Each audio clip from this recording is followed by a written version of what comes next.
Amani ya Yesu iwe pamoja nasi leo asubuhi. Que la paix de Jésus soit avec nous ce matin. Ni baraka kubwa kwamba tumepata nafasi ya kushukuru Mungu na kuabudu Mungu pamoja. C'est une grande bénédiction de trouver l'opportunité de louer et remercier Dieu ensemble. Ni jambo la ajabu kuwa na watu wanaoshukuru Mungu duniani. C'est très formidable de voir les gens qui remercient Dieu dans ce monde. Hii ndiyo Mungu anataka kwamba duniani kuwe na watu wanaosifu jina lake. C'est ce que Dieu veut dans ce monde, qu'il y ait des gens qui glorifient son nom. Ni kwa sababu ya hiyo tunapokusanyika tunahitaji kuimba pamoja. C'est pour cela que lorsque nous nous rassemblons, nous devons chanter ensemble. Isipokuwa vijana walitaka kutuima leo. Seulement que les jeunes voulaient nous épargner. Il faut nous mettre aussi dans la danse ensemble. Nous on n'a pas assez de force pour sauter très haut. Toutefois, nous remercions aux jeunes qui nous animent ce matin. C'est une bénédiction lorsque les jeunes sont à l'église.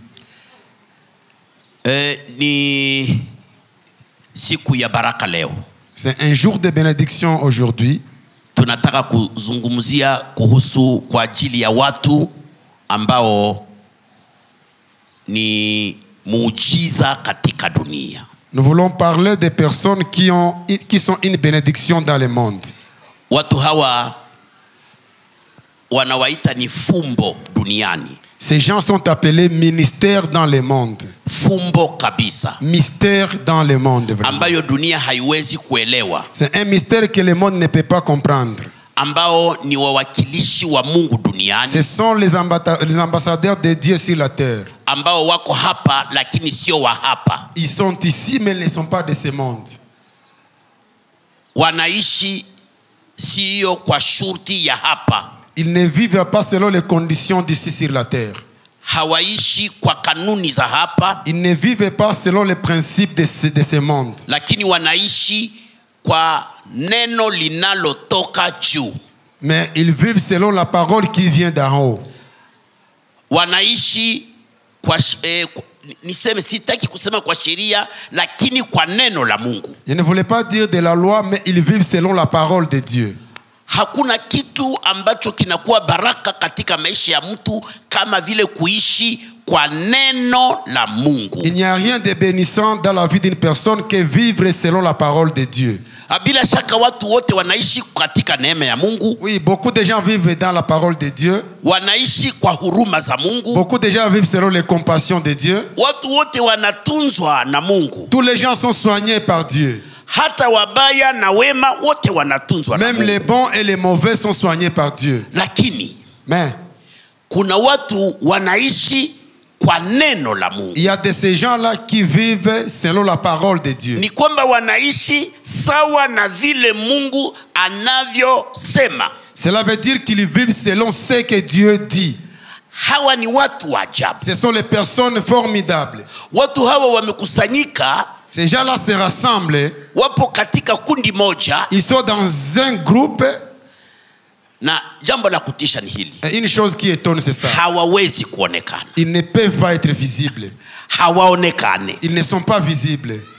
Wanapokusanyika ukitaka kuwakamata picha huwezi. Lorsqu'ils se rassemblent, tu voulais prendre une photo, tu ne peux pas.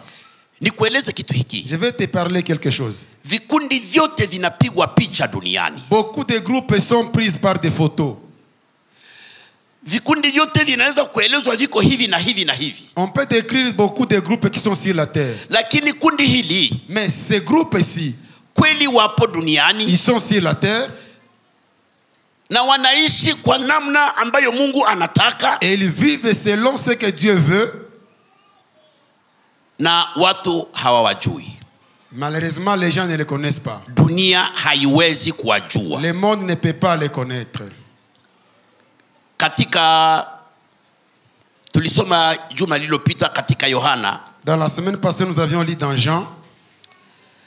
Katika injili ya Yohana, samahani nisome kwanza shahidi la leo. Je vais d'abord lire les versets d'aujourd'hui. Katika Petro wa kwanza. Dans 1 Pierre. Petro wa kwanza sura yake ya pili. 1 Pierre chapitre 2. Mstari wake wa pili, sura ya pili mstari wa 9. 1 Pierre chapitre 2 verset 9. Neno la Mungu linasema hivi. La parole de Dieu dit ceci. Ningependa wa Kifaransa aanze. 1 Pierre chapitre 2 verset 9, il est écrit ceci, nous lisons au nom de Jésus. Vous, au contraire, vous êtes une race élue, un sacerdoce royal, une nation sainte, un peuple acquis, afin que vous annonciez les vertus de celui qui vous a appelé des ténèbres à son admirable lumière. Amen. Amen. Amen. Tutasoma kwa Kiswahili. Nous allons lire aussi en Swahili. Mtusaidie na usomi wa Kiswahili basi. Projetez la version Swahili aussi. Agrandissez les écritures. Ya Kiswahili, asanti. Okay. Bali ninyi ni uzao mteule, ukuhani wa kifalme, taifa takatifu, watu miliki ya Mungu, mupate kuzitangaza fadhili zake yeye aliyewaita mutoke gizani mukaingie katika nuru yake ya ajabu. Ni neno la Bwana. Amen. Mpendwa, umeingia na sisi hapa leo. Bien-aimé, tu es avec nous ici aujourd'hui. Chunguza kidogo. Oui, essayez de vérifier. Leo sina nguvu, sitasema mengi. Oui, je ne vais pas beaucoup parler aujourd'hui, je n'ai pas assez de force. Mwili unachoka kabisa. Le corps est fatigué. Tulikuwa na mazishi ya mzee jana. On avait l'enterrement de papa hier. Na nilikuwa na kazi nyingi sana. Et j'avais un grand travail vraiment. Mpaka nasikia mwili unaregea. Jusqu'à ce que je sens vraiment que le corps est fatigué. Kila wakati mwili ni mzaifu. Oui, à tout temps le corps est faible. Lakini kitu nataka kusema ni hiki. Mais une chose que je voulais dire est celle-ci. Tafadhali, s'il vous plaît, uchunguze. Essayez de vérifier. Ikiwa unaweza kuwa katika kundi hili. Si tu peux faire partie de ces groupes. Umeingia pamoja nasi hapa leo. Tu es entré avec nous aujourd'hui ici. Neno letu kubwa ni hili. La grande parole d'aujourd'hui. Duniani kuna watu. Dans ce monde, il y a les gens, les personnes. Ninasema sio watu kawaida. Je dis, ce ne sont pas les personnes ordinaires. Ni watu ambao wako juu ya kawaida. Ce sont les personnes extraordinaires. Ah, très bien, très bien. Ni wazo utashindwa hivi. Très bien. Sio watu kawaida. Ce ne sont pas des personnes ordinaires. Ni watu ambao ni miliki ya Mungu. C'est un héritage de Dieu. Ni watu ambao wako hapa lakini na wako mbinguni. Ces gens-là sont ici et ils sont encore au ciel.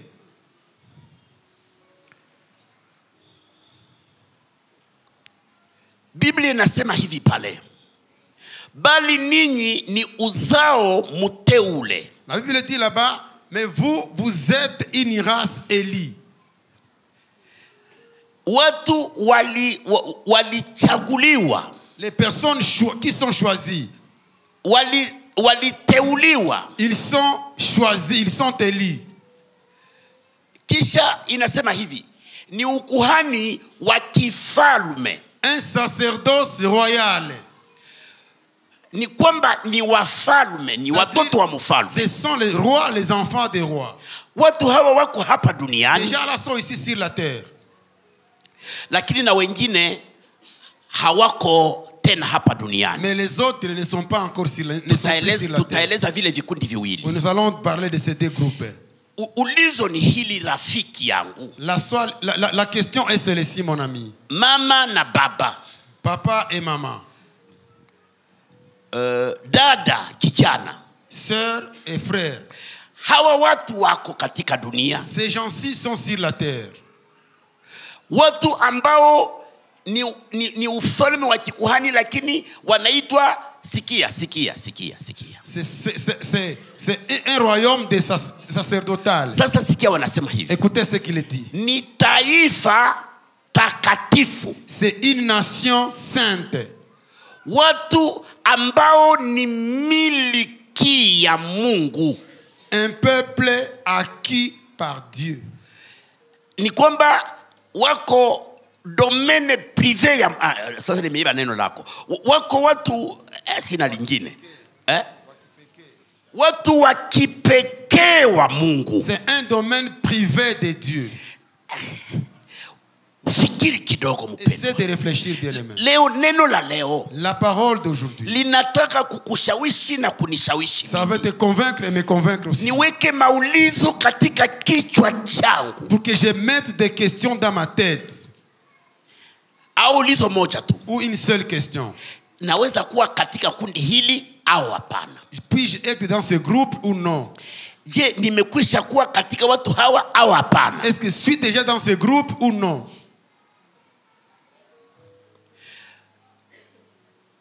Inasema hivi. Il dit ceci. Inasema kwamba watu ambao ni taifa takatifu, watu miliki ya Mungu, wao ni miliki ya Mungu. C'est un peuple acquis de Dieu. Ni kwamba yako maneno machache yanakuwa pale ambao tunataka kuona. Il y a quelques paroles qui sont là-bas que nous allons voir. Uzao muteule. Un peuple, une nation Élie. Nataka kwenda na ule uzao muteule kwanza. Je voulais partir d'une race Élie. Tukisema watu hawa ni waliteuliwa na Mungu. En disant que ces gens ont été élus par Dieu. Ni watu walikuja katika dunia. Ce sont les gens qui sont venus sur la terre. Na wakazaliwa na wanawake tafadhali. Ils sont nés avec des femmes, s'il vous plaît. Lakini walizaliwa na wanawake ni kwamba waliingia katika tumbo zao za mama zao. Tayari Mungu amekwisha kusema huyu ni wangu. Ils sont entrés dans le ventre de leur maman. Dieu les a déjà choisis. Na inasema kwamba ni uzao muteule. Il dit c'est une race élue. Katika Yohana sura yake ya 11. Quand nous lisons Jean 11, mstari wake wa 51 na 52. Les versets 51 et 52. Vijana kama wangetuwekea hiyo. Mimi macho yangu kidogo ina shida kusoma hapa. Yohana, injili ya Yohana sura yake ya 11. Jean 11, Jean 11. Mstari wake wa 51 na 52. Versets 51 et 52. Nous lisons au nom de Jésus. Or, il ne dit pas cela de lui-même, mais étant souverain sacrificateur cette année-là, il prophétisa que Jésus devait mourir pour la nation. Et ce n'était pas pour la nation seulement, c'était aussi afin de réunir en un seul corps les enfants de Dieu dispersés. Amen. Amen. Amen. Verset 52, s'il vous plaît. Inasema hivi. Il dit ceci. Wala si kwa ajili ya taifa hilo tu, lakini pamoja na hayo awakusanyishe watoto wa Mungu waliotawanyika ili wawe pamoja. Sikia. Écoute. Tuna habari katika Biblia tangu kitabu cha Mwanzo mpaka kitabu cha Ufunuo. Nous avons les messages dans la Bible de la Genèse à l'Apocalypse. Hiki kitabu ndicho kinaitwa Biblia. Cet livre est appelé Bible. Ninataka kusema hivi. J'aimerais dire ceci. Kama umeokoka, si tu es sauvé, una vyombo katika nyumba yako. Tu as des ustensiles dans ta maison. Una vitu vya bei kali katika nyumba yako. Tu as des ustensiles de grand prix dans ta maison. Ninakushauri usingelikosa kununua hiki kitabu. Je te conseille de ne pas manquer d'acheter ce livre. Ninajua kwamba katika hivi vitu vya kisasa muna mabiblia. Je sais que dans ces appareils actuels il y a des bibles. Vinatusaidia kweli. Oui, ça nous facilite vraiment. Lakini Biblia ni hii. Mais la Bible c'est celle-ci. Hii ya makaratasi. Ces livres de papier. Ikuwe ndani ya nyumba yako. Que ça soit dans ta maison. Kitabu hiki, ce livre, ndicho kinaeleza habari za watu wale ambao wapo katika dunia na wako mbinguni. c'est bien lui qui parle le message de ces gens-là qui sont dans le monde et qui sont aussi au ciel. Tulipokuwa vijana, Lorsqu'on était jeunes, walikuwa wanatuelezea kwamba kuna nafasi, kuna kwaka watu wanajitokeza katika dunia kama vile majitu. il y avait on nous disait qu'il y avait des milieux où les gens apparaissaient comme des géants. Wakifika wakikanyanga udongo, mashine zote ziko pale, hazita tourner, hazita tembea. Lorsqu'ils descendaient sur la terre et qu'ils touchaient sur le sol, toutes les machines qui étaient là ne fonctionnaient plus. Na wanaweza kuruka. Ils devraient aussi sauter. Kuruka na mabawa. Sauter avec des ailes. Wanaweza kufanya mambo mengi ya miujiza. Ils devraient faire beaucoup de choses miraculeuses. Asijui kama ni kweli kama ni uongo. Je ne sais pas si c'est vrai ou c'est faux. Kuna watu wengi, kuna vitu viumbe vingine. Il y a d'autres créatures. Tunajua kama kuna malaika wa Mungu. Oui, nous savons qu'il y a des anges de Dieu. Hao nao wameumbwa na Mungu. Oui, ils sont nés, ils sont créés de Dieu. Wale malaika, ces anges-là, inatokea Mungu anawatuma duniani. Il arrive que Dieu les envoie sur la terre. Na tunaweza kumuona hapa. Et on peut les voir ici. Kama vile tumekusanyika hapa leo. Comme nous sommes assemblés ici. Mikrofoni yake iko sawa?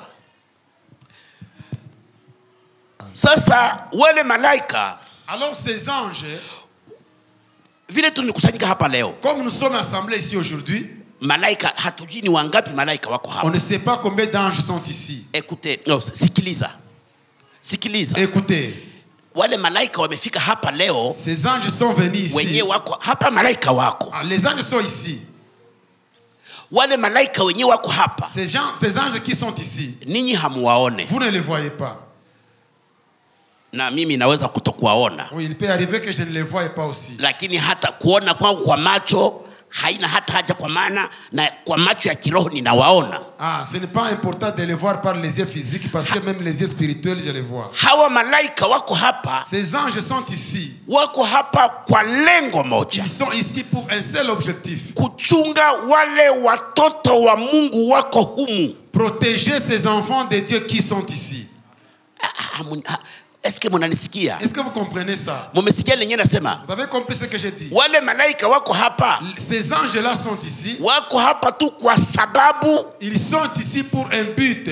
Yawezekana hapa. Oui, c'est possible que kuko mtoto mmoja wa Mungu. Il y a un enfant de Dieu ici. Au kuko wawili. Il peut y avoir deux. Yawezekana kuko watatu au wane, sijui wangapi. Il peut y avoir 2, 3, 4, je ne sais pas. Sababu nilisema hivi. Parce que j'ai dit ceci. Wale watoto wa Mungu. Ces enfants de Dieu là. Wale watu wa ajabu. Ces enfants là extraordinaires. Hawaonekane kwa macho. Ils ne sont pas visibles à l'œil nu. Lakini yawezekana katikati yetu kuko wale. Mais il peut y arriver qu'au milieu de nous il y en a. Sasa sikia. Écoutez maintenant. Ikiwa hapa kwa sababu ya watoto wawili, watatu, waine, sijui ni wangapi. À cause de ce petit nombre de ces enfants de Dieu ici. Ni kwa ajili ya wale. C'est pour cela que hawa malaika wako hapa. Ces anges là sont ici. Wanakuja kuchunga wale watoto wa Mungu wako hapa. Ils viennent protéger, garder ces enfants de Dieu. Biblia inasema hivi. La Bible dit ceci. Kwamba malaika wa Bwana, que l'ange de Dieu anapiga kambi. Il entre dans les camps. Kwamba anapiga kambi, il frappe un camp. Il monte la garde. Donc anasimama pale kwa kuchunga waamini wa Bwana. Il se tient là pour protéger les croyants de Dieu. Ni kwamba mtu yeyote, wale watu wanaokuwa katika lile kundi, ça veut dire que ces gens-là qui sont dans ce groupe, wanachungwa na Mungu. Ils sont gardés par Dieu lui-même. Sasa ulizo ni hili. La question est celle-ci maintenant. Na wewe, et toi, uko katika hawa? Es-tu parmi ces gens? Kwa sababu parce que wapo, yanawezekana wapo katikati yetu. Il est possible qu'ils sont au milieu de nous. Hatujui ni wangapi. Nous ne savons pas leur nombre. Watoto wa Mungu, les enfants de Dieu wako hapa, qui sont ici. Yeye, lui, Gamalieli. Gamaliel. Akasema hivi. Il a dit ceci. Kayafa tafadhali. Kaïphe avait dit ceci. Aliyekuwa kuhani, il était sacrificateur. wakati Yesu aliposulubiwa. Lorsque Jésus était crucifié. Sasa Wayahudi wakaamua waue Yesu. Les Juifs se sont décidés de tuer Jésus. Lakini wakaenda kuona kwamba tukimuua watu watatuua kwa maana watu walishampenda Yesu. Ils se sont rendus compte que si nous les tuons, les gens vont nous quitter parce que les gens ont déjà aimé Jésus. Yesu anapenda watu wanapenda Yesu kwa maana anawaponyesha. Les gens aiment Jésus parce qu'il les guérissait. Anawapatia mikate. Il les donne les pains. Anasaidia anafufua wafu wao. Il ressuscite leurs morts. Mnakumbuka kama Yesu alifufua mtoto wa mjane wakati walikuwa wanaenda kumuzika. Vous rappelez que Jésus avait ressuscité l'enfant d'une veuve qu'on allait enterrer. Pale katika kijiji cha Naini. Là à Naïn. Fikiri kidogo watu wenyewe walikuwa Naini. Écoute un peu les gens qui étaient à Naïn. Wenyewe walikuwa wanasindikiza yule mjane baende razike mtoto yake kamoya tu. Les gens qui accompagnaient cette veuve qui allait enterrer son fils unique. Na nani angefariji ule mjane? Et qui devrait consoler cette veuve? Watu wote wanamsikilia huruma. Tous les gens avaient compassion, pitié d'elle. Lakini nani atamsaidi? Mais qui pourrait l'aider? Kisha maintenant Yesu kumbe anatokea katika Naini. Jésus est apparu là à Naïn. Na anakutana watu wote wanalia. Lui ici la ville, tout le monde pleurait. Na watu wote wanahurumia yule mjane. Tout le monde était vraiment ému de compassion. Na Yesu akamhurumia yule mjane. Jésus aussi a eu compassion de cette femme. Nikwambie hivi. Je vais te dire ceci. Yesu anakuhurumia. Jésus a compassion de toi. Yesu anakupenda. Jésus t'aime. Nasikia. Écoute. Na anataka ukue katika watu hawa. Et il veut que tu sois parmi ces gens. Yesu alipomhurumia. Quand Jésus a eu compassion d'elle, akaambia watu wenyewe wanabeba sanduku, mutie sanduku chini. Il a dit aux gens qui portaient les cercueils, faites descendre les cercueils. Watu wakatishwa. Les gens étaient vraiment stupéfaits. Lakini basi wakatia sanduku chini. Mais ils ont été obligés de les mettre par terre. Bon, mufungule sanduku. Bon, ouvrez les cercueils. Wakafungula sanduku. On a ouvert les cercueils. Akaambia kijana. Il a dit à ces jeunes, simama. Lève-toi. Utembeye. Et marche. Kijana akasimama. Et le garçon s'est levé. Yesu akakamata kijana. Et Jésus l'a pris. Akamupatia yule mama mjane. Il lui a remis à la femme veuve. Fikiri kidogo watu wenyewe walikuwa mwa ile msafari. Aux gens qui étaient dans ce voyage. Watu walio katika kile kijiji. Les gens qui étaient dans ce village. Wote walipenda Yesu. Tous les gens là ont aimé Jésus.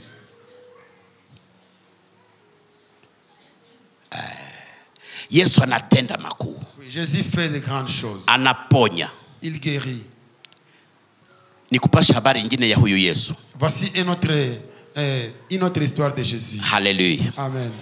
Na kama kuna mtu angeamini hii angeona muujiza hapa leo. S'il y a quelqu'un qui va croire à ça, il verra le miracle de Dieu. Hakuna kitu kisichowezekana mbele za Yesu. Il n'y a rien qui est impossible devant Jésus. Hakuna mtu aliye mkubwa kuliko Yesu. Il n'y a personne qui est plus grand que Jésus. Hakuna magonjwa yanayoshindikana mbele za Yesu. Il n'y a pas de maladie qui est résistante devant Jésus. Hakuna utasa unaoshindikana mbele za Yesu. Il n'existe pas de stérilité résistante devant Jésus. Hakuna useliba wenyewe unashindikana mbele za Yesu. Le célibat qui est impossible devant Jésus. Hii ninakuambia ni kweli. Ce que je te dis ici c'est vrai. Sasa kuna wenyewe wanafika kwa Yesu. Maintenant il y a de ces gens-là qui viennent à Jésus. Wapate majibu tu. Pour seulement recevoir les réponses. Wapone.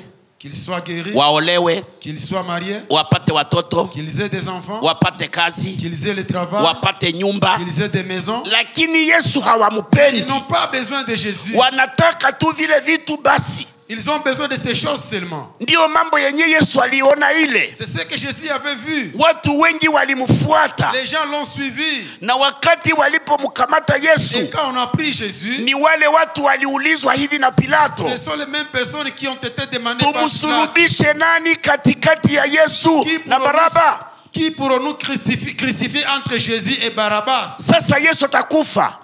Maintenant Jésus va mourir. Nani mwenye ataenda tena kwake? Qui va maintenant aller vers lui? Watu wakasema mikate hata tupatia siku gani tena? Les gens ont dit qui nous donnera encore des pains? Wakasema musulubishe Yesu. Ils ont dit crucifiez Jésus. Na mfungue Baraba. Et laissez libre Barabbas. Hapa kama tukiuliza hivi. Maintenant si nous demandons ici. Kama tukiuliza tu, Si nous demandons ici, nani anampenda Yesu? qui aime Jésus? Nakwambia mikono yote, na kutakuwa na zaidi ya mikono Je hapa. vous assure, les mains seront élevées au-dessus des nombres de ceux qui sont ici. Nikwambie kwamba unasema bongo. Je t'assure que tu mens. Haumupendi Tu Yesu. n'aimes pas Jésus. Peke yako uko shahidi. Toi-même, tu es témoin. Hallelujah. Amen. Uko shahidi Tu peke es yako. témoin toi-même. Yeye Petro akisha kujua Yesu, Lorsque Pierre avait connu Jésus, wakati Yesu anaanza kuleta yale mafundisho makali lorsque Jésus a commencé à amener des messages vraiment choquants, mukanisa yetu, dans notre église, kuna watu wanafika pale kubiro, il y a des gens qui viennent au bureau. batu wanaisha mchungaji, kanisa letu liko vide sasa. Ils disent, les bergers, il n'y a plus de gens dans l'église, les gens sont en train de quitter l'église. Biko wanajihamia Ils sont en train de se déplacer. na banaenda. Ils déménagent et ils s'en vont. Soma Biblia. Et lis la Bible. Wangapi waliacha Yesu? Combien ont laissé Jésus? Kwamba Yesu akaanza kufundisha yale mafundisho, Lorsque Jésus a commencé à enseigner des vrais enseignements, ile ukweli wa neno, la vérité de la parole, batu wakasema les gens ont commencé à dire, njoo hivi, c'est ça. najiandia yangu, Moi, je m'en vais maintenant.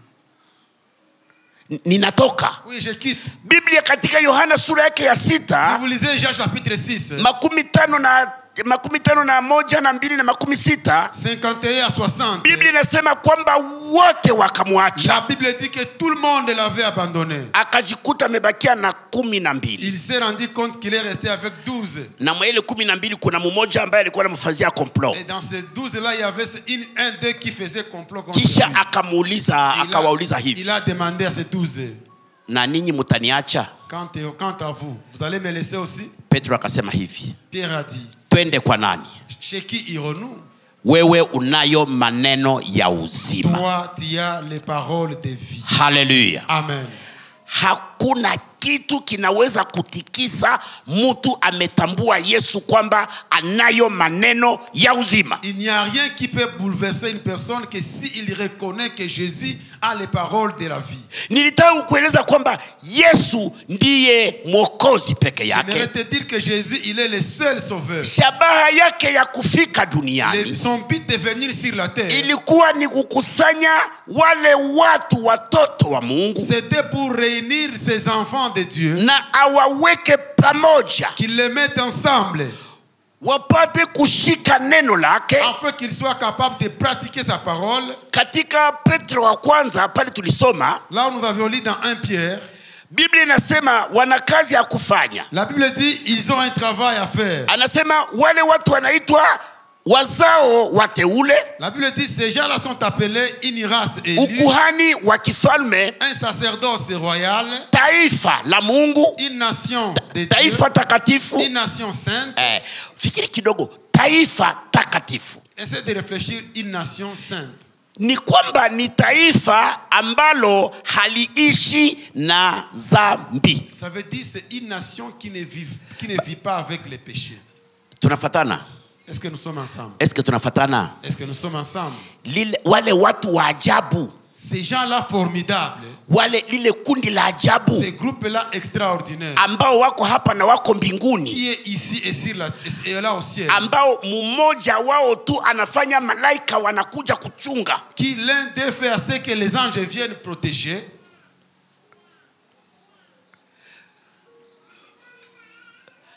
Huyu mmoja Un seul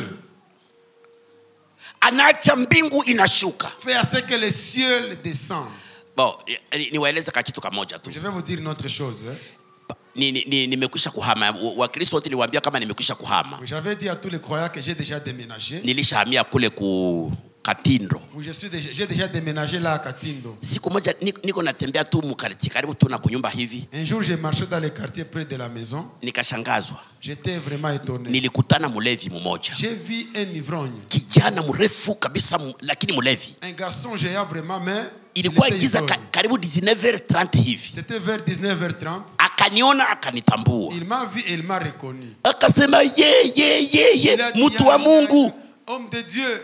Akasema hivi, ile neno ilipenya inapenya mpaka ndani. La parole qu'il avait dit, il est entré Akasema au fond de moi. sasa quartier yetu iko contrôlé na satellite ya mbinguni. Il a dit maintenant notre quartier est contrôlé par la satellite céleste.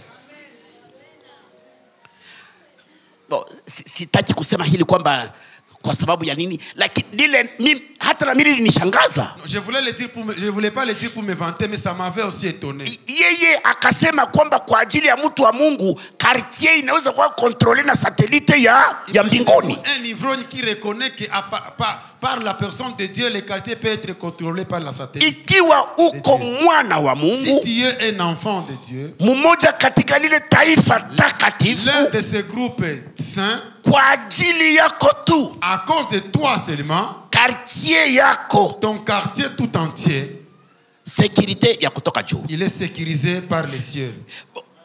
Nimesema ni watu wa ajabu. J'ai dit ce sont des personnes extraordinaires. Hawa watu, ces gens, ndio wanaitwa, ils sont appelés kanisa. Église. Kanisa. Église. Kanisa haiko hiki kinyumba. L'église ce n'est pas ce bâtiment. Kanisa haliko hili kundi. L'église ce n'est pas ce groupe. Lakini katikati yetu muko watu wenye wako katika kanisa la Yesu Kristo. Mais au milieu de nous, il y a des gens qui sont dans l'église de Jésus-Christ. Na kanisa ndilo liliacha Yesu anafika. Et c'est l'église qui a fait à ce que Jésus vienne sur terre. Kusudi atafute wale wateule. Pour qu'il cherche ses élus. Sasa Yesu kusudi apate wale watu. Maintenant pour que Jésus trouve ces gens, hafanye vitu vingi. Il ne fait pas beaucoup de choses. Anaita tu. Il appelle seulement. Njoo. Venez. Tubuni. Ah, repentissez-vous. Muje kwangu. Venez vers moi. Muache dhambi. Laissez, abandonnez les péchés. Na munifuate. Et suivez-moi. Lakini unapokunifuata, mais quand tu vas me suivre, chukua msalaba wako. Porte ta croix.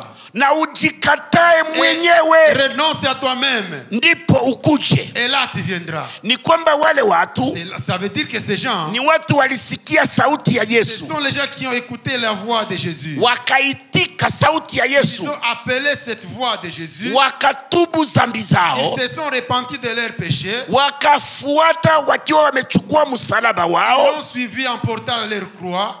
Na kujikataa wenyewe. Ils se sont reniés eux-mêmes. Ni kwamba, ça veut dire, hawa ndio watu, ce sont là ces gens, taifa la Mungu, le peuple de Dieu. Hawa watu, ces gens-là, hawabanduki, ils ne quittent jamais. Hawatishwe na kuchukiwa, na kupendwa, na kubakuliwa, hawatishwe. Ils ne sont pas impressionnés par la haine qu'on les fait, l'amour ou bien les abandons. Tukiwa watoto wa Mungu, si nous sommes les enfants de Dieu, tunaweza kukaa hata fasi kwenye hatupendwi. Nous devons nous asseoir même là où on ne nous aime pas. Tunaweza kukaa hata nafasi kwenye hatujulikani. Nous devons vivre même là où nous ne sommes pas connus. Hatuko fasi kwa sababu ya faida ya mwili. Nous ne vivons pas quelque part à cause des bénéfices du corps. Hatuko mahali fulani kwa sababu watu wanatushangilia. Nous ne sommes pas là où nous sommes parce que les gens nous acclament. Sikia tena kitu kingine. Écoute encore une autre chose. Hatuko fasi kwa sababu watu wanafanya vinye tunapenda. Nous ne vivons pas là où nous sommes parce que les gens font ce que nous aimons. Unajua kuna mtu, vous savez, il y a des gens, anajisikia bien, il se sent à l'aise kwa sababu hawa watu wanafanya vinye mimi napenda, parce que ces gens font ce que moi j'aime. Nitakuwa hapa. Je vais rester avec eux. Non. Non, c'est pas ça.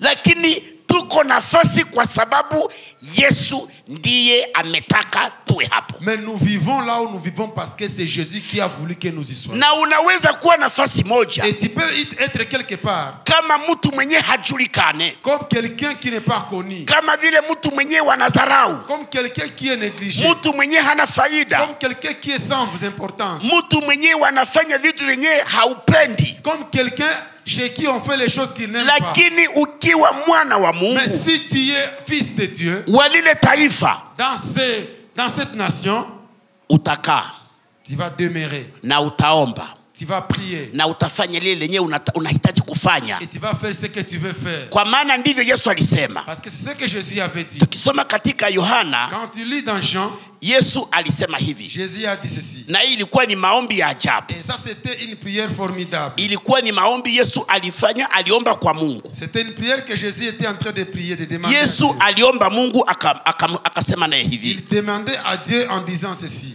kwamba baba mimi nakwenda. Il a dit, Père, moi je m'en vais. Ninaacha hawa katika dunia. Je laisse ces derniers dans ce monde. Wao si wa dunia. Et ne sont pas de ce monde. Na watachukiwa katika dunia. Ils seront haïs dans ce monde. Ninakuomba uwe nao. Je te prie que tu sois avec eux. Kusudi wapate kuwa moja. Pour qu'ils soient un. Na kuonyesha utukufu wako katika dunia. Et qu'ils manifestent ta gloire dans ce monde. Ndivyo nasema katika Petro wa kwanza tu pale, ile shairi ndilo letu lile. Là où nous avons lu dans 1 Pierre. Shairi letu linasema hivi, turudie tena pale mbele tunamaliza. Notre verset, nous sommes en train de finir. Inasema hivi. Il dit ceci. Bali ninyi ni mzao mteule. Mais vous au contraire, vous êtes une race élue. Ukuhani wa kifalme. Un sacerdoce royal. Taifa takatifu. Une nation sainte. Ni kwamba wanasema ni uzao wenye uliteuliwa na Mungu. On dit premièrement c'est une race élue par Dieu. Kitu gani kinaonyesha kama mtu aliteuliwa na Mungu? Qu'est-ce qui montre que quelqu'un est élu de Dieu? Musikie hili neno. Écoutez bien cette parole. Kitu gani kinaonyesha? Qu'est-ce qui le montre, qui le prouve? Ningeuliza kule chini, nani mwenyewe anaweza kutuambia kitu gani kinaonyesha kama mtu aliteuliwa na Mungu? Si je demandais là, qui pourrait me dire qu'est-ce qui me prouve que tu as été élu de Dieu? Nani anaweza kujibia kule bapendwa Tu veux la barafiki? réponse là-bas? Kwa mtu anaweza mwenyewe wote tu, kila mtu mwenyewe anajua kama nafikiri ni nini. Celui qui a la réponse il peut donner. Ndio mama?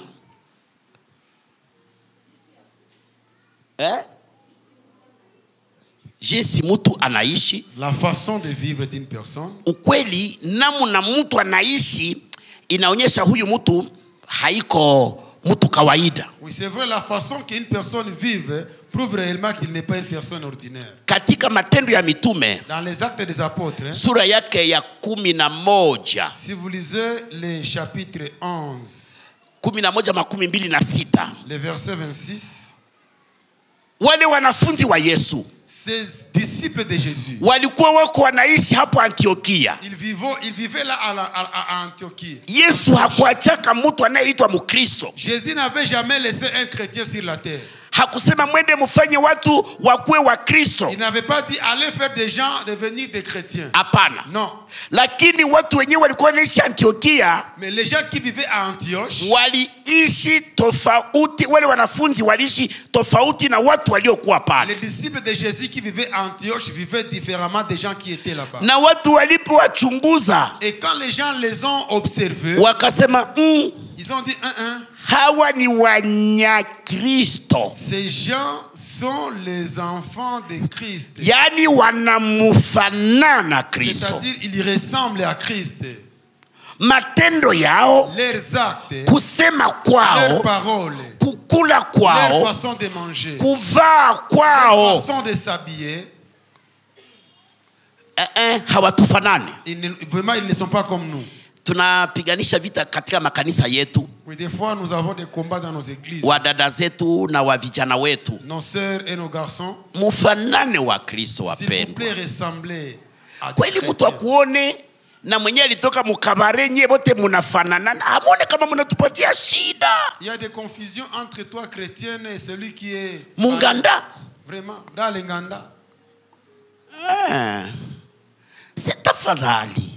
S'il vous plaît. Na ile ndio inakushinda. Même ça, tu ne parviens pas à faire. Sababu ile ndio kitu chepesi. Ça c'est la moindre des choses. Ufanane usifanane nao. Ne les ressemblez pas. Nyinyi mnasema sebo nitafanana wa zamani. Oui, tu veux dire que je vais ressembler kweli watoto wa Mungu ni wa zamani. Vraiment les enfants de Dieu sont des anciens. Dunia inabadilika kila siku. Oui, le monde change chaque jour. Changer couleur. Oui, ça change chaque jour. Kunyumba tu kwako na mimi na mtakasi tulikutana watu wa Mungu balitutia himatala. Oui, on a vu des jeux de lumière. Ukigusa hivi inakuwa hivi. Oui, ça devient, ça change de couleur. Ukigusa hivi inakuwa tena kitu kingine. Vous touchez encore, ça change de couleur. Ukigusa tena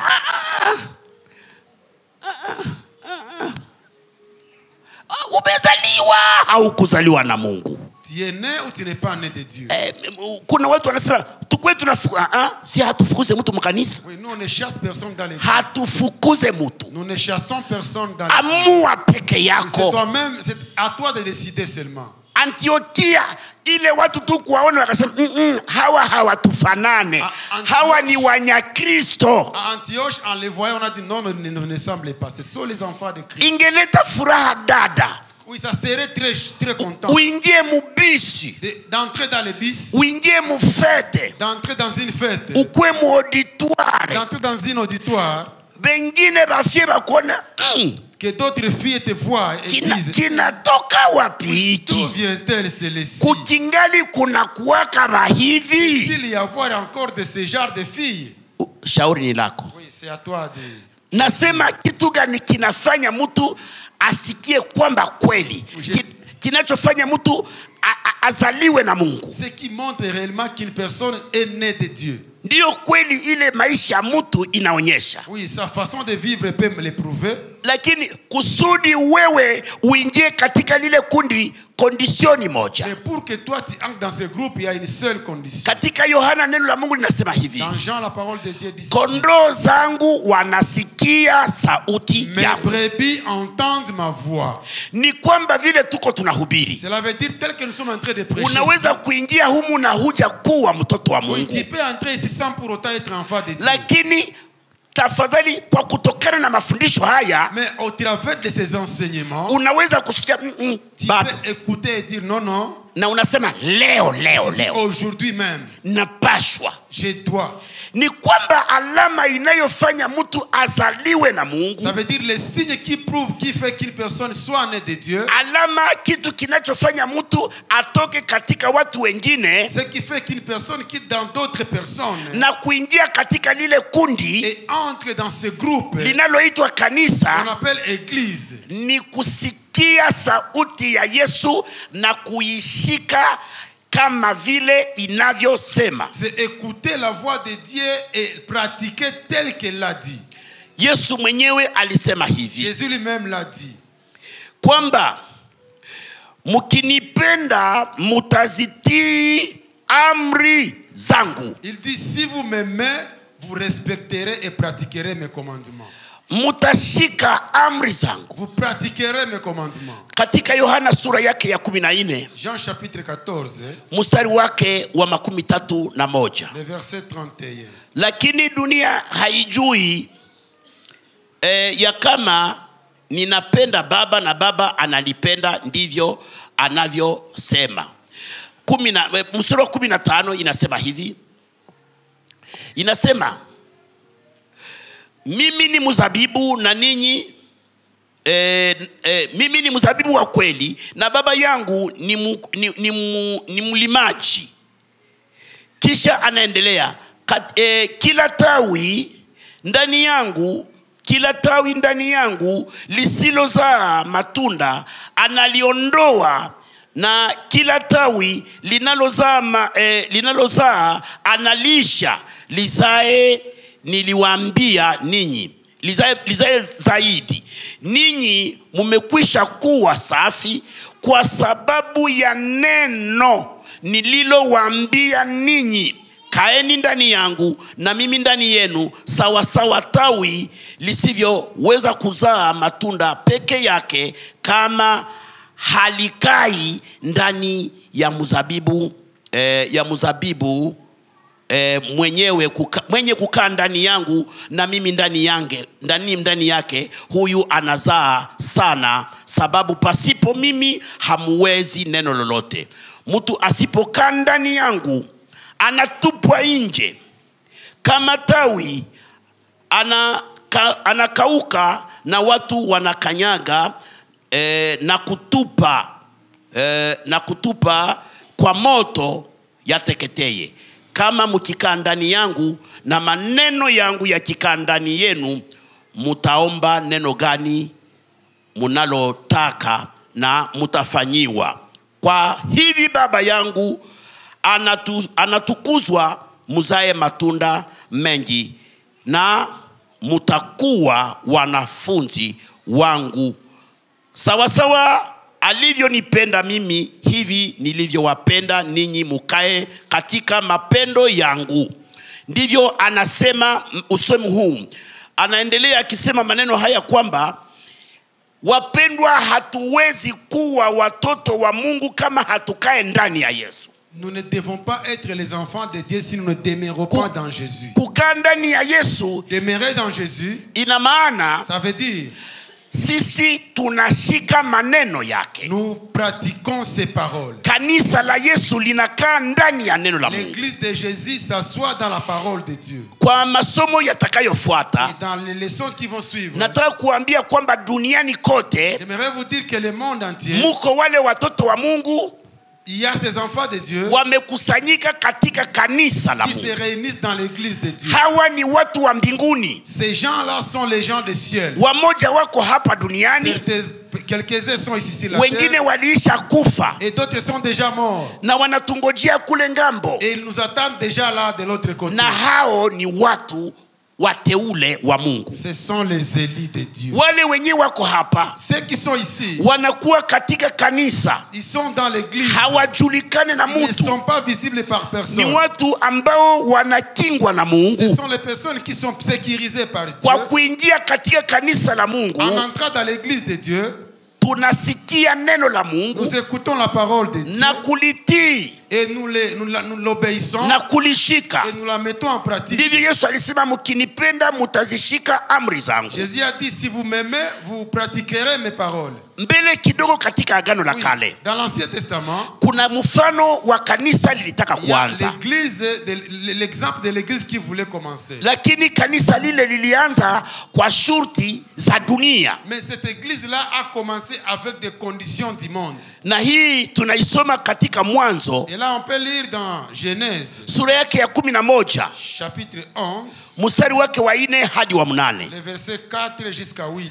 Hatutasoma kwa ajili ya wakati. Là, on ne va pas lire à cause du temps. Pale tunasoma habari ya Babeli. Là, nous lisons l'histoire de Babel. Watu walikuwa fasi moja, Les gens étaient assemblés, réunis ensemble. walikuwa wanakaa pamoja, Ils étaient assis ensemble. na walikuwa wanasema lugha moja. Et ils parlaient une même langue. Wakaamua tujenge jengo Ils se sont décidés de faire un édifice. na tujenge pamoja, Et que nous soyons ensemble. kwa sababu walikuwa na lugha moja. Parce qu'ils avaient une même langue. Wakafanya na kazi ya jasho, wakafanya matofali, Ils ont fait un travail dur. wakasema na tutafika mbinguni. Ils ont dit nous allons même arriver au ciel. Walikuwa na lengo la kwenda kwa Mungu, Ils avaient l'objectif d'aller chez Dieu. kwa sababu walikuwa na lugha moja Parce qu'ils avaient une seule na langue. walikuwa na nguvu zao waliziweka pamoja. Ils ont mis ensemble leurs forces. Wakajaribu. Ils ont essayé. Lengo lao ni hili, Ah, leur but était na quoi? tutakuwa na jina kwa Et nous Mungu. aurons un nom au devant de Dieu. Biblia inasema hivi, La Bible dit ceci. Mungu akasema hii ni kazi ya watu, Dieu a dit ça, c'est l'œuvre des kwa humains. sababu wanasema lugha moja Comme ils parlent une même langue na wanafanya nguvu kufanya matofali. et ils font des briques ensemble. Mungu akashuka, wakabomoa. Dieu est descendu et ils ont détruit. Ile ilikuwa ni picha ya kwanza ya kanisa,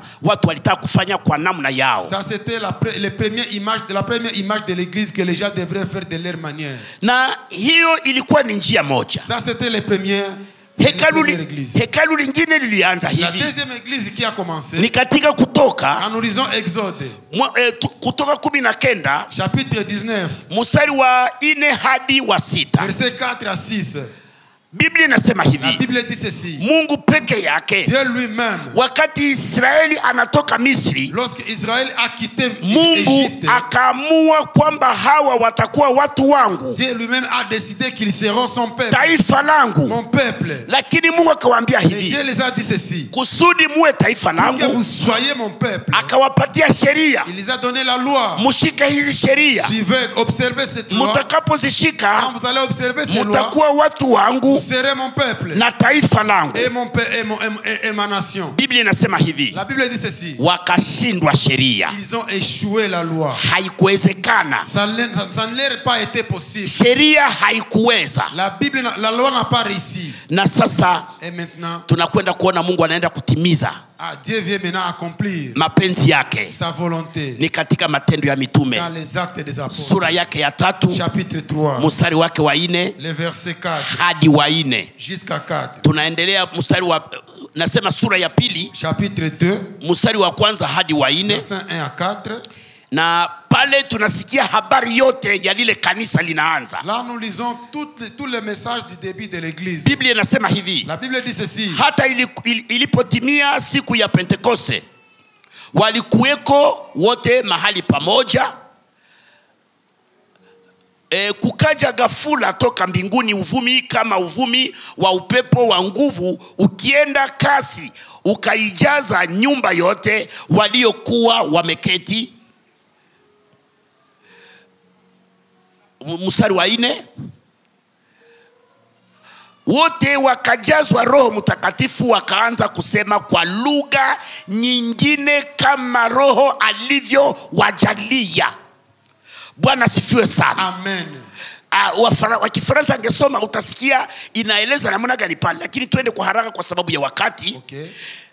Hapa ndipo sasa tunaenda kuona lile taifa la Mungu linaanza hapo. C'est maintenant que nous voyons comment ce peuple de Dieu commence. Kanisa la Yesu Kristo hapo ndipo linatimilika. L'église de Jésus, c'est là où elle s'accomplit. Wanafunzi walikuwa Yerusalemu, les disciples étaient à Jérusalem, sawa na ahadi ya Yesu, conformément à la promesse de Jésus, kusudi unabii wa Yoeli upate kutimia. pour que la prophétie de Joël s'accomplisse. Waliomba Ils ont prié, na wakaomba, ils ont prié na encore, wakaomba, ils ont encore prié, na ils wakaomba. ont encore prié. Biblia inasema kwamba zilikuwa siku 10. La Bible dit ils ont fait 10 jours. Na labda Mungu angetaka zikuwa hata siku 13. Et si Dieu voudrait, ça serait même 50 jours. Ile njoo nimesema. C'est ce que j'ai dit. Wapendwa, kurukaruka mukanisa, Les amis, sauter à l'église, mimi niita hiyo mikoshi. ça c'est une malchance. Nilikutana na kijana wangu moja. Oui, j'ai vu un de mes enfants. Akaniambia, bo, ile kanisa yako mimi siwezi tena kuingia pale. Il m'a dit, bon, dans ton église là, moi je ne peux plus y entrer.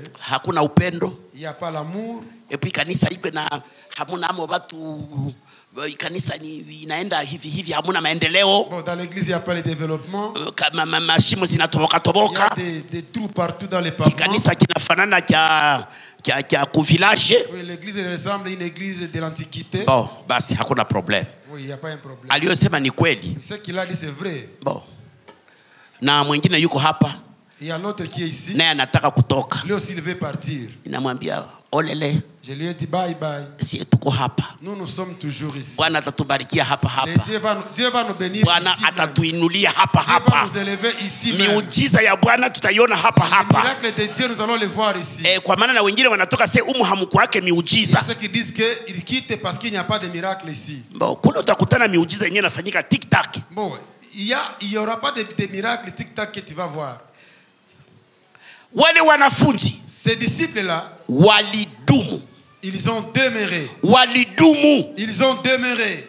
Sasa Roho akashuka juu yao. Maintenant l'esprit est descendu sur eux. Wakajazwa Roho Ils sont Mtakatifu remplis du Saint-Esprit. na wakasema kwa lugha Ils ont nyingine. parlé en d'autres Na langues. hapa ndipo tunasikia kwamba C'est là où nous écoutons. kanisa likazaliwa. L'église est née. Kule walifanya ni kwamba tofauti ya kanisa la Mwanzo sura 11, C'est différent de l'église de Genèse 11. lile kanisa walisema kwa lugha, walikuwa nasikilizana. Là, ils parlaient en langue, mais ils se concertaient, ils s'entendaient. Ilikuwa lugha moja. C'était une seule langue. Na kanisa tena walikuwa nafanya nguvu ya mikono, efforts za physique. Et l'église fournissait les efforts physiques. Kanisa halijengwe L'église n'est pas construite na ukabila. avec le tribalisme. Kanisa halijengwe L'église n'est pas construite na filosofia ya kidunia. avec la philosophie du monde. Linajengwa na Mungu Mais mwenyewe. ça se construit avec Jésus lui-même. Sheria La loi haikuweza kufanya n'a pas taifa. réussi de faire l'église. Watu walishindwa. Les gens ont échoué. Ni Yesu Kristo peke Jésus yake lui seul,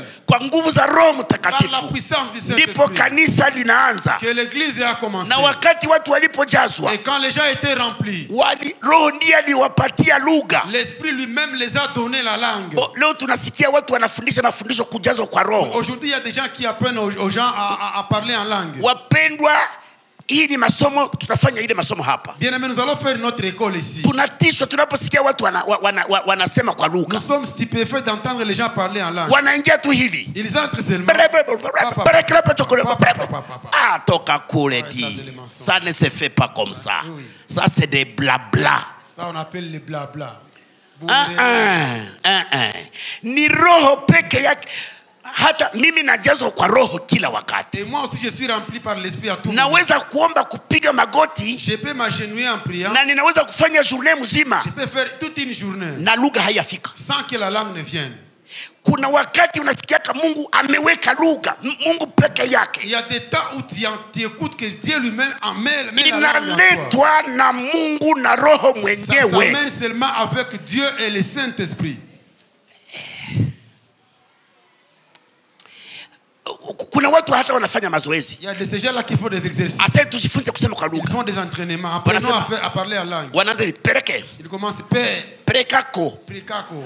Perekako. Perekako. Asa sema mbio mbio. Parle vite vite. Perekako, perekako, perekako, perekako, perekako, perekako. Bandi. Ça c'est le banditisme. Hapana mes chers amis. Ce n'est pas comme ça, bien-aimé. Kuna watu hata Yesu, même Jésus, hata Petro, même Pierre, hata Paulo, même Paul, ce n'est pas tout le moment qu'il a parlé en langue. Il ne parlait pas en langue. Impossible. C'est impossible. Hata mtu amejazwa kwa roho. Même si une personne est remplie du Saint-Esprit. Bon, tafadhali sijitape lakini niseme tu experience yangu. Mon expérience. Sababu hakuna kitu cha maana kama vile kuomba kwa lugha. Car il n'y a pas des choses très importantes que parler en langue. Biblia inasema kuomba kwa lugha ndio wanaita kuomba kwa roho. La Bible dit prier en langue c'est prier en esprit. Pale hatuombe na akili. Là on ne prie pas avec l'intelligence. Ni roho peke yake ndiye anasema maneno hata yenyewe mimi sijui. C'est le Saint-Esprit même qui parle même les paroles que moi je ne comprends pas. Anayasema na Mungu. Il les dit avec Dieu. Na Mungu anatenda. Et Dieu agit. Na maombi kama na yale. Et dans cette prière, unaweza kuombea hata mtu mwenyewe ulishachukia. Tu peux même prier ton ennemi. Kumbe Mungu anaweka maneno ndani yako ya kumwomba abarikiwe. Dieu met dans ta bouche les paroles de bénédiction pour ton ennemi. Kwa lugha tunaomba sawa na mapenzi ya Mungu. Là en langue nous prions conformément à la volonté de Dieu. Alors wakati tunaomba, maintenant lorsque nous prions, inafikia wakati kweli unaomba na hauna dhambi. Il arrive que tu pries et que tu n'as pas de péché. Na unaomba umetia moyo wote. Tu mets tout le cœur ensemble. Utaomba. Tu pries. Na unaweza kumaliza siku. Tu peux finir la journée. Roho hakufika, hakuruhusu kusema kwa lugha. Ne peut même pas parler de dire en langue. Kuna wakati unapiga magoti hivi. Tu peux t'agenouiller même. Anakujaza. D'un coup il te remplit. Na wakati unasema hivyo. Et quand tu parles comme ça. Na anajua wakati atakata. Et il connaît quand il va couper lui-même. Luka huyu sababu nafika tuombe. Prekro.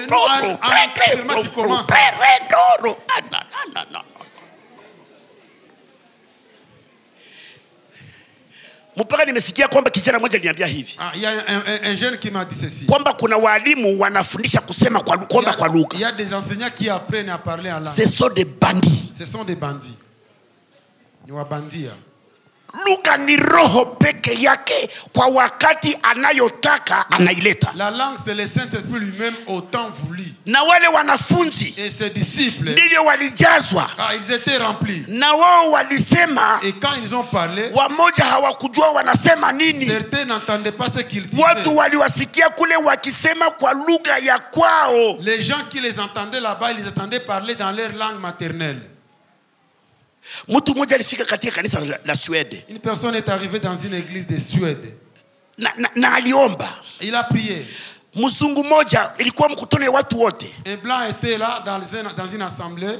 Walikuwa wazungu wanaomba. Il y avait vraiment des blancs qui priaient. Na mlikuwa mtu mmoja kutoka Uvira. Il y avait un ressortissant d'Uvira. Mzungu mmoja akaomba. Un blanc était en train de prier. Alikuwa naomba kwa kifuliro. Il priait en kifuliro. Ule mzungu hakujua nini anasema. Les blancs là ne savaient pas ce qu'il disait. Ule mfuliro alikuwa mule. Mais le mfuliro là qui était là-bas. Akasikia yule mzungu anatoa unabii. Il a entendu que les blancs prophétisaient. Wakwao na yule mfuliro. De chez eux. Mwingine aliomba maneno ya kushukuru Mungu kwa lugha ambayo hajui. Et l'autre priait les paroles d'action de grâce dans une langue qu'il ne connaissait pas. Sio ndio theme yetu ya leo hii. Ça ce n'est pas notre thème d'aujourd'hui. Theme yetu ya leo ni notre thème d'aujourd'hui. Watu ambao wanakuwa wanamemba wa kanisa. Les membres de l'église. Ni wewe peke yako unaamua. C'est toi-même qui décide. Hili kanisa lilianza Yerusalemu. Cette église a commencé à Jérusalem. Na tunamaliza na shahidi moja la mwisho. Et nous terminons avec le dernier verset. Ni Matendo ya Mitume 39 hadi 42. Neno la Mungu linasema hivi, namna waliishi sasa wale wa mitume. Comment ils vivaient maintenant. Namna lile kanisa liliishi. Comment cette église vivait. Na ndivyo linaishi kanisa leo. Et comme l'église vit aujourd'hui. Nataka kusema ndivyo inapaswa kuwa kanisa leo. Je voulais dire que l'église d'aujourd'hui devrait apprendre par cette vivre comme cette église. Inasema hivi. Ça dit ceci. Matendo ya mitume. Actes des apôtres. Sura yake ya pili. Chapitre 2. 39. Le verset 39. Matendo sura 2. Acte 2. Mstari wake wa samahani. Il est écrit, je lis en français. Labda wale sawa. Car la promesse est pour vous, pour vos enfants et pour tous ceux qui sont au loin et en aussi grand nombre que le Seigneur notre Dieu les appellera. Oui. Amen. Amen. Utie 32. Oui, 32 dit ceci. Inasema. Je commence à 30. Ndio 30. Ok. Comme il était prophète et qu'il savait que Dieu lui avait promis avec serment de faire asseoir un de ses descendants sur son trône, c'est là la résurrection du Christ qu'il a prévu annoncer et en disant qu'il ne serait pas abandonné dans le séjour des morts et que sa chair ne verrait pas la corruption. Verset 32. C'est ce Jésus que Dieu a ressuscité. Nous en sommes tous témoins. Amen. Amen. Hiyo ni ushuhuda wa mitume wanashuhudia Yesu Kristo kwamba ndiye Bwana. Ça c'est les disciples qui témoignent que Jésus-Christ est Seigneur. Na hao walifuata Yesu. Ils ont suivi Jésus kama vile Bwana alivyoagiza. Comme Jésus, le Seigneur les avait ordonné. Samahani makumi 42 samahani. 2:42. Oui, le verset 40.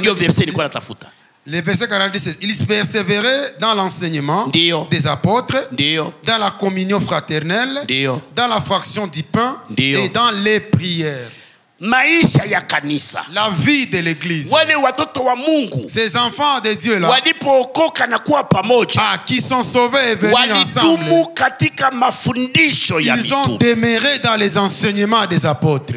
Hii inatuletea uchungu. Ça nous donne de l'amertume. Siku ya Mungu iliyopita, le dimanche passé, tulisema hivi. Nous avions dit ceci. Tuko na watu hapa wanasema ni Wakristo wa Hermon. Nous avons déjà qui disent qu'ils sont des chrétiens de Hermon. Lakini wana walimu wengine. Mais ils ont d'autres enseignants. Wana kanisa lingine. Ils ont d'autres églises. Wana kundi lingine. Ils ont d'autres groupes. Unatudanganya hauko wetu. Vous nous trompez vraiment, tu n'es pas le nôtre. Tungekusihi wende kule kwenu. Nous te supplions d'aller là chez vous. Mimi sikufukuze, lakini sababu hautaweza kukua hapa wakati haushike mafundisho yetu hapa. Moi je ne te chasse pas, mais tu ne sauras pas rester ici lorsque tu ne suis pas les enseignements ici. Ukiwa na mafundisho mengine. Si tu as d'autres enseignements, hautaweza kula mafundisho ya tu ne sauras pas manger les enseignements. Kanisa la kwanza walidumu katika mafundisho. La première église, ils ont demeuré dans les enseignements. Mafundisho ya mitume. Les enseignements des apôtres. Pili. 2. Waliomba pamoja. Ils ont prié ensemble. Waliomba pamoja na kuimba pamoja. Ils ont prié et chanté ensemble. Na kisha walimega mkate. Ils ont rompu les pains. Tafadhali. S'il vous plaît. Uko Mkristo. Tu es chrétien. Hii meza yenyewe iko hapa, tunataka kuikula sasa hivi, itakuwa saa 7. Tunakuambia itakuwa saa 7 au plus tard.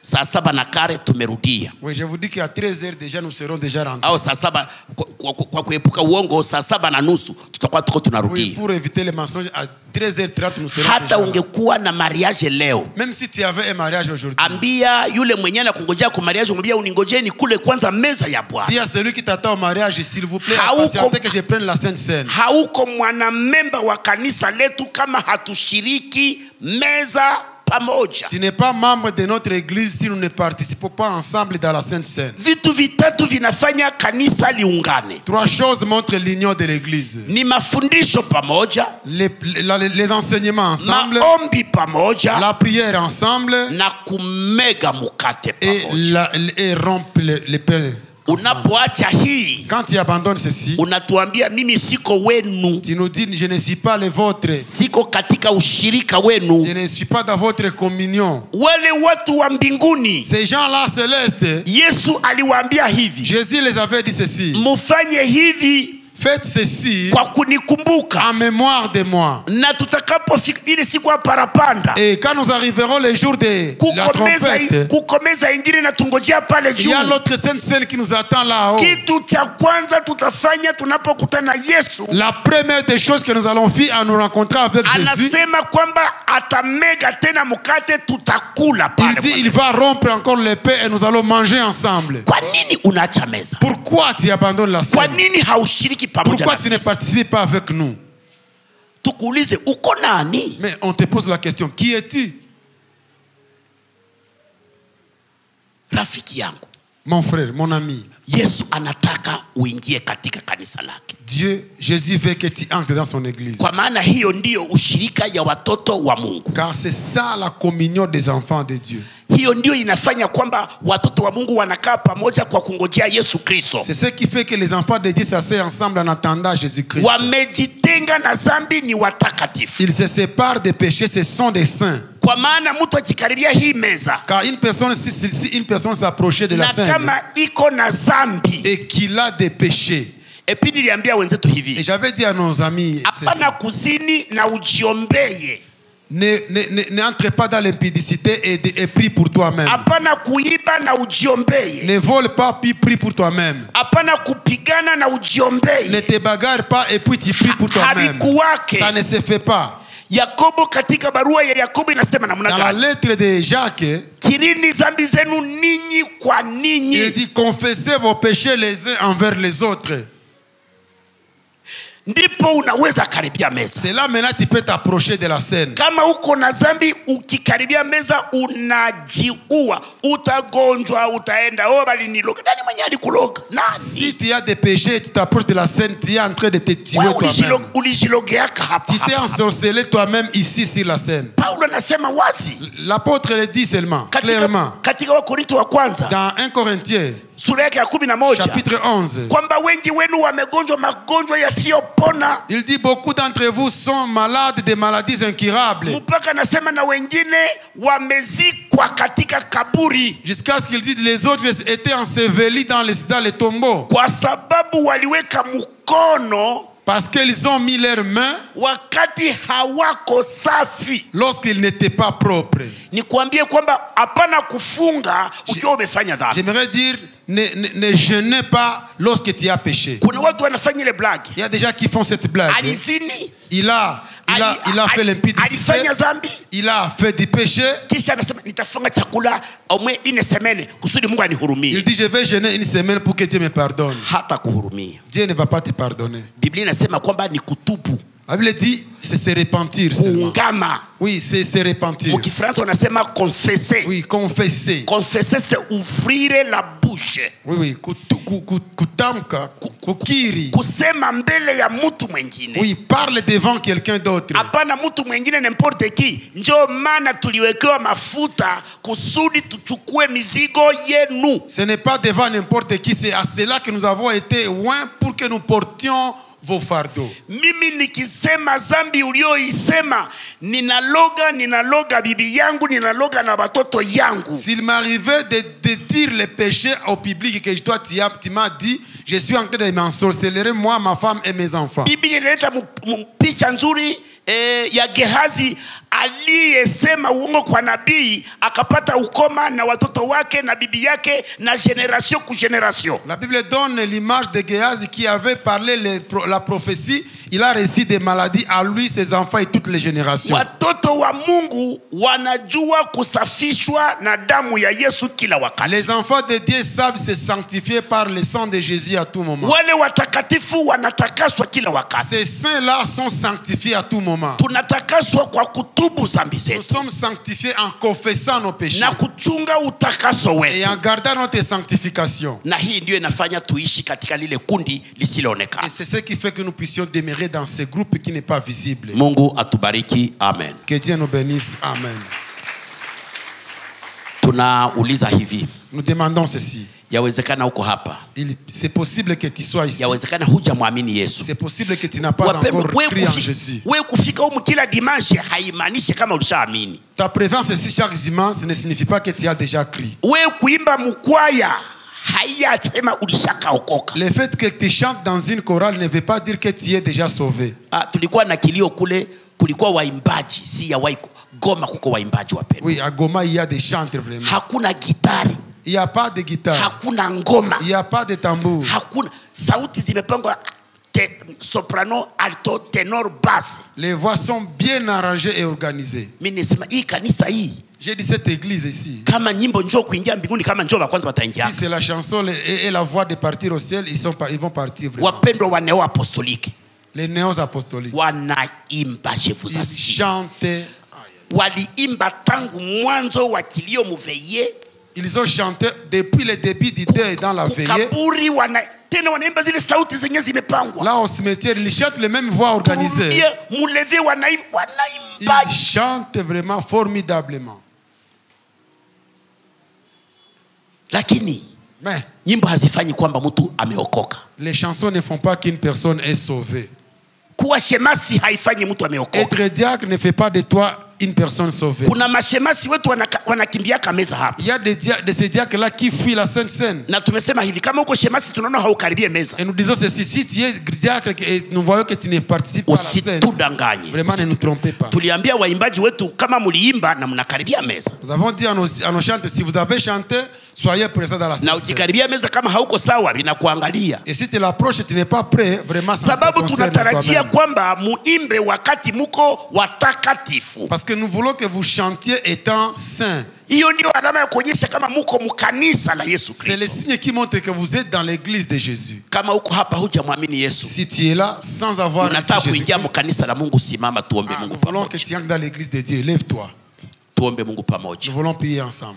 Au upo katika kanisa, ou bien tu es dans l'église na unajulikana kwamba uko Mkristo, et tu es connu que tu es chrétien, lakini zambi iko ndani yako, mais en toi il y a le péché. Ungelisimama tuombe Mungu. Tu peux te mettre debout, nous allons prier. Je, uko hapa? Je, il y a quelqu'un ici? Kama uko hapa, ungelisimama. S'il te plaît. Wapendwa, hii yenyewe tunafanyaka mtu kufika hivi na vile sawa. Bien aimé, ce que nous faisons, les gens viennent à l'église, ça va. Lakini hata kusimama hapa ndio ile inahitajika. Mais se mettre aussi debout ici, c'est recommandé. Je, ulishakuwa mmoja katika lile kundi? Est-ce que tu fais partie de ce groupe? Basi wakati ndio huu. Oui, c'est le temps, c'est le moment. Tunakualika. Nous t'approchons. Uko hapa? Tu es là. Kuna moja anataka kutubu zambi yake hapa. Tu veux te repentir de tes péchés ici. Ungelisimama. Tu peux te mettre debout. Hata uko muimbaji, même si tu es un chanteur, hata uko shemasi, même si tu es un diacre, hata uko évangéliste, même si tu es un évangéliste, na bado huja, et toi tu n'as pas encore, au unasikia ndani yako kuna dhambi, ou bien tu sens en toi qu'il y a un péché, nafasi ni leo. Il y a le temps, c'est aujourd'hui. Mungu akutakase. Que Dieu te sanctifie. Tutaita hawa wapendwa wamesimama karibu hapa. Nous allons appeler les bien-aimés de s'approcher ici. Musogee hapa tuombe Mungu pamoja. Approcher ici, nous allons karibu pastor, tumekula muda mrefu. Bienvenue pasteur. Hatutakwenda tena mbali. Tutaomba na hawa wanaojitambua. Karibu mama, sogea hapa. Nous allons prier avec ceux qui viennent de se reconnaître. Usingeliangalia watu, angalia roho ya. Ne regarde pas les gens autour de toi, mais regarde ton cœur. Gani roho ya. Comment est ton cœur? Ni wakati wa kuokoka. C'est le temps d'être sauvé. Ni wakati wa kutakasika. C'est le temps d'être purifié. Oh Bwana tusaidie sana. Que Dieu nous aide vraiment. Rafiki, ni nafasi kwako. Bien-aimé, c'est le temps pour toi. Okay.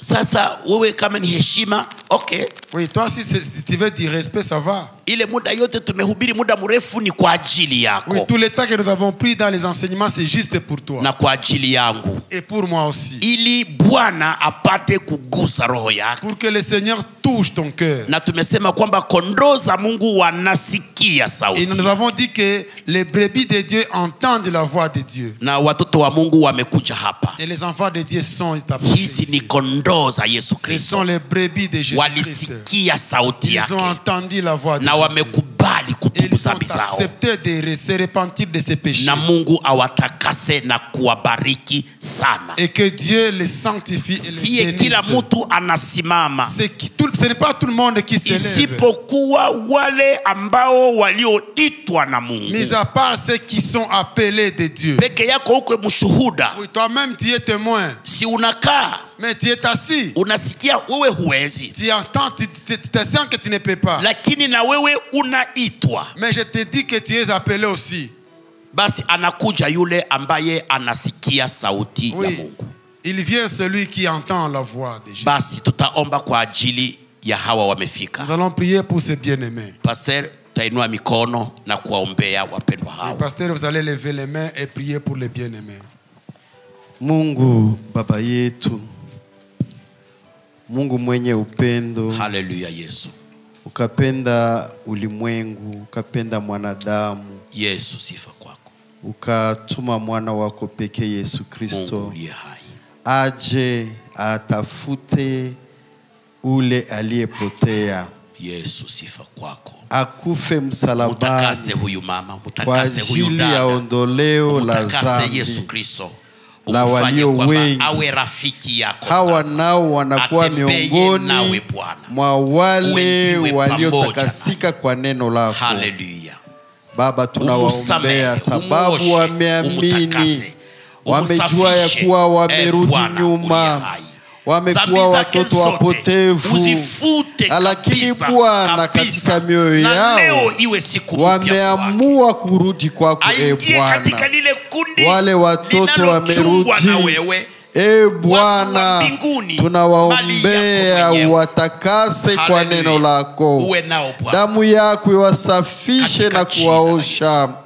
Usiwahesabilie tena makosa na dhambi, Katika Papa. jina la Yesu. Ufute kabisa uzalimu wao wote, Uwatakase Bwana. wafanye kuwa weupe kama vile theluji. Wawe wapya Neno Bwana. lako ni kweli, Katika na hiyo jina kweli la yako Bwana Uwasafishe iwafanye kuwa huru, Fanya maji ya wasikie ya uzima kuwa ya wamerudi kuchike kwa ndani yao. wana Roho Mtakatifu wana wako. atende kazi, Bwana, awachunge na tunawaombea kuwalinda katika utakatifu hadi wako, utakapokuja.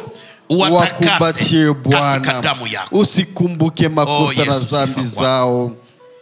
Baba, uwachovye kwa ile damu ya mwana kondoo iliyomwangika Katika jina la msalabani. Yesu Kristo. Asante Yesu, Waoshe. sababu tunaamini ya kuwa hawa wote tangu sai wanakuwa wapya, sababu wameacha matendo yao ya zamani. Katika jina. Uandike katika kitabu cha uzima wa milele.